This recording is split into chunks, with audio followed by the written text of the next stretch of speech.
विद्या सजा के तौर पर महादेव के कमरे से बाहर निकल गई है। नर्मदा को धमकी दी है मोगरा ने कि तुम्हें भी हम घर से बाहर निकाल देंगे चोटी पकड़कर।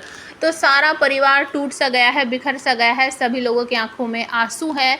रज्जी पछता रही है कि हमसे इतनी बड़ी गलती कैसे हो गई, हमने आज ये क्या बोल दिया जिसकी वजह से सारा परिवार टूट गया है। और अब धीरज भी हम पर विश्वास नहीं कर रहा है, हम क्या करें कैसे करें, हमें कुछ समझ नहीं आ रहा है।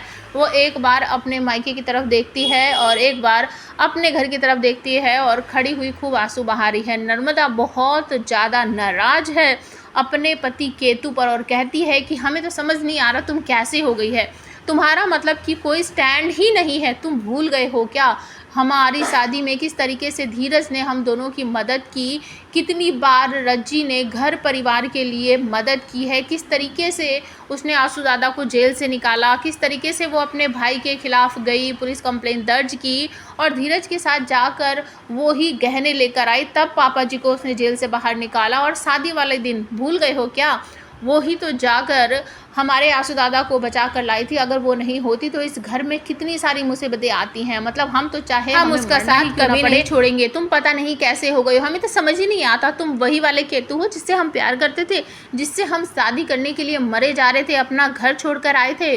दूसरी तरफ महादेव कमरे से बाहर हैं और धीरज अपनी माँ को कमरे में ले जाकर खाना खिलाने की कोशिश कर रहा है। वो मना कर देती है कि हमें नहीं खाना। धीरज बोलता है क्यों माँ, क्यों नहीं खाना।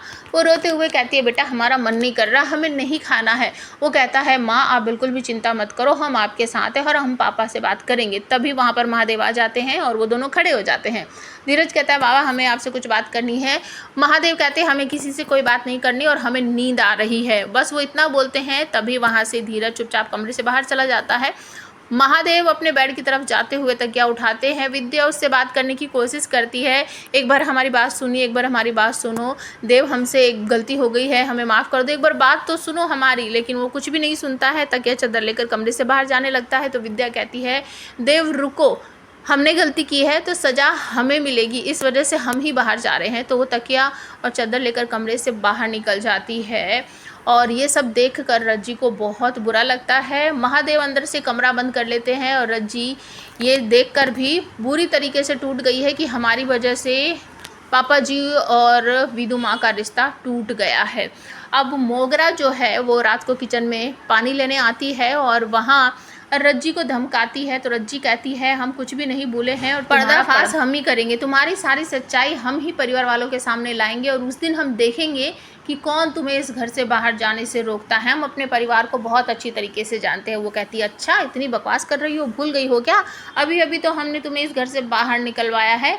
और तभी वहाँ पर नर्मदा आ जाती है और वो कहती है अच्छा जी तुम हमें चाबी का दोष दिखाओगी। तो वो मोगरा के हाथों से चाबी छीन लेती है। वो चाबी छीनने के लिए झपटा मारती है, लेकिन नर्मदा भी अपने हाथ इधर उधर घुमाते हुए वो चाबी रज्जी की तरफ फेंक देती है। और उसके बाद रज्जी कहती है कि अब हम दोनों मिलकर ना तुम्हें इस घर से बाहर निकालेंगे, देखती रह जाना। हम ये अच्छी तरीके से जानते हैं कि ये सब कुछ तुमने और तुम्हारी अम्मा ने ही मिलकर किया है।